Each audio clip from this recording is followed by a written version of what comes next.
Hello and welcome to the Marketing One podcast. I'm your host, Anusha Khannan, and it is great to have you here. Are you looking to move into marketing or want to learn marketing from scratch? We discuss all things marketing, analytics, business, personal branding, AI, and much more in a way any layman can understand. If you're new here, make sure to follow along and get on that email list by visiting anushakhannan.com/email list to receive newsletters from me twice weekly. Follow at Anusha Ramesh Khannan on TikTok. Tag us on your stories. Would love to see that. And now let's dive in. Welcome back to this week's episode. And this week we are exploring a concept that can basically make or break your marketing efforts, which is how you frame your offer.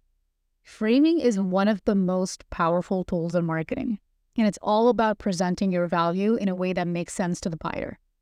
We've all been there, whether on the consumer or marketer side, where we've seen two identical offers but responded to them completely differently. But why is that? That's what we're going to dive into today. So let's start off with the basics. What is the framing effect? If you've seen this on Twitter, it's all over Twitter. A lot of marketers talk about it. But simply put, it's the way information is presented to influence decision-making. We as consumers don't make decisions in a vacuum. The way something is framed can be the difference between thinking, wow, I need this, and nah, I'll pass. Here's an example.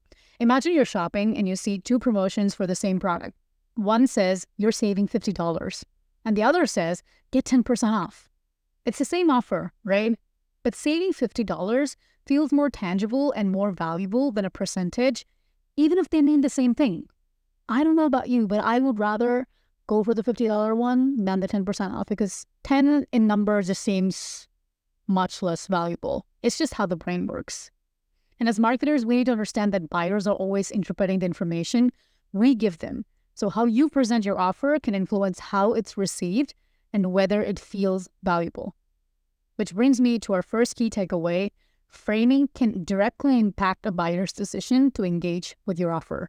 And I'm repeating again, engage with your offer. So now when it comes to framing your offer, the number one goal should be making sure your audience immediately understands the value. If they have to sit there and decipher what your product does or how it benefits them, you've already lost some ground. So here's a quick exercise for you. Ask yourself, what's in it for them? Frame your offer in a way that answers that question clearly. It's not just about listing features or services. It's about framing those features in a way that highlights how they benefit the customer. That's really interesting, but hold on a second. I've got something just as exciting to share with you. Elevar Gazette is your go-to newsletter for elevating both your personal and professional life. Every Sunday, get tips on achieving balance and personal growth. Every Thursday, receive career advice, marketing strategies, and professional development insights, and much more. Plus, stay updated with the latest from my podcasts and much more. Join my newsletter today at anushakhannan.com/email list and start elevating your journey. Let's get back into the show. For example, you could say, our product has advanced AI algorithm. Cool, bro. How does that help me? Or you could frame it like, our AI features helps you save 20% of your time by automating repetitive tasks so you can focus on what truly matters to you. Now, do you want to take our product as an advanced AI algorithm or the latter? The second version speaks directly to the value in a way that resonates with your buyer. It's clear, it answers the question, how does this help me? So make your value crystal clear. Now, here's where I want to bring a LinkedIn comment that I posted on someone's post where, someone in sales was talking about making their process more buyer-centric. And it sparked some thoughts that I wanted to share. I commented saying that the buying process often falls apart if buyers check out after the first interaction because the sales rep didn't do their homework. I said something like, number one, you've got to show them right away why you value them as your prospect. Number two, explain how your product or service can truly support their journey. Number three, highlight the kind of person they are partnering with.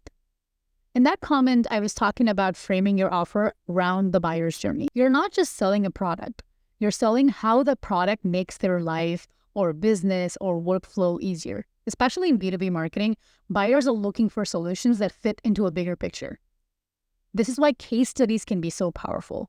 Because instead of telling someone how great your product is, frame it by showing them how someone else in a similar position has already succeeded with it. You're not just selling the product, you're not just selling this idea, you're selling the journey and the outcome. Finally, the last piece of the puzzle, it's trust.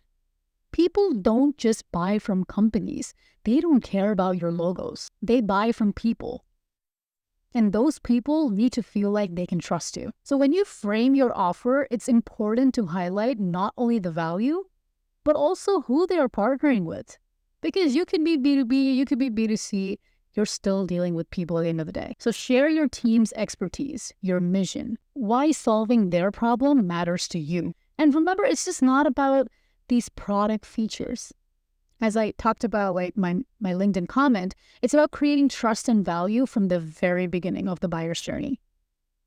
The more transparent and human you are in your offer, the easier it is to build long-term relationships. So frame your company as a trusted partner, and buyers will be much more likely to stick around. All right, let's wrap it up. So the big takeaway for today is how you present your offer is just as much as what you're offering. By using the framing effect, you can make sure your value is clear, it's relevant, and aligned with your customer's journey. Whether it's showing them exactly how you can help, speaking to their needs, or building trust right from the start, the goal isn't to just sell. It's to build lasting relationships.